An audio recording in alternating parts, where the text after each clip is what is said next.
Hi everyone, so today we have my marine fish tank.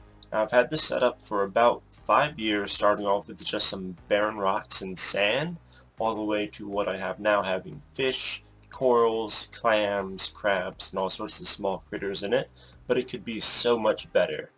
Now recently it's fallen apart a little bit due to neglect, so it has issues with algae, Aptasia, and metals dissolved in the water column, and I'm going to work on fixing all those. So first we have the algae, and it's usually not too bad if there's only a small amount, but it can easily overtake a tank and choke out the corals and other creatures and denizens of the tank. And this is usually caused by having too much nitrogen in the water from overfeeding. So I'm going to tackle this by feeding the fish less, and I'll be physically removing clumps of the algae from the tank, which will just, physically removing it helps to get rid of it, and then the crabs and cleanup crew will be able to handle the rest of it.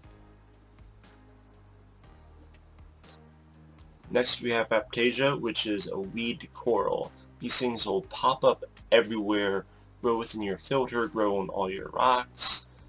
They just filter out all the nutrients they need with their tendrils, and they'll catch larger prey if they can and bring it towards their feeding disc.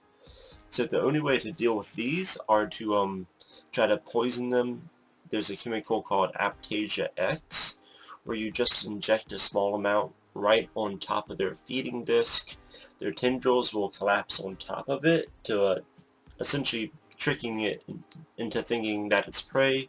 It'll bring that into its body, eat it, and it will kill the Aptasia.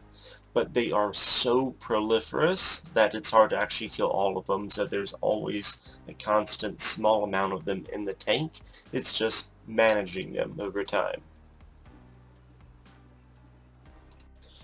And then we have the metal dissolved in the water. This can happen if you add water that hasn't been properly filtered and can leach in through the pipes. Now, it is poisonous to many things, many of the corals, including my giant clam, though not a coral.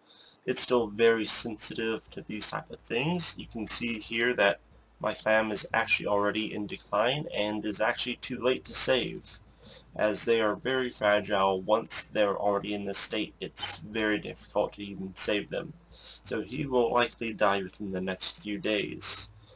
Now, to deal with the issue of the dissolved metals, I'll be doing water changes from water bought from my local fish store, and I'll be adding extra filtration within my pump, and that'll help remove the rest of the metal from the water column.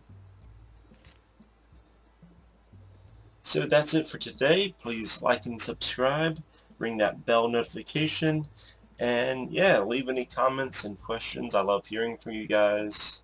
And that's it. So enjoy your day. See y'all next time. Later. Hey, me here from the future. I just want to do a quick correction that there are things that do eat Aptasia, being peppermint shrimp and filefish.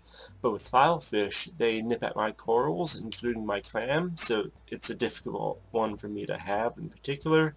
And with the shrimp, I've tried to have them before, but I believe my fish will try to attack them. It stresses them out, and then once they can, they'll go for it, because, yeah, those fish are always hungry. So that's it for today. Thanks for watching.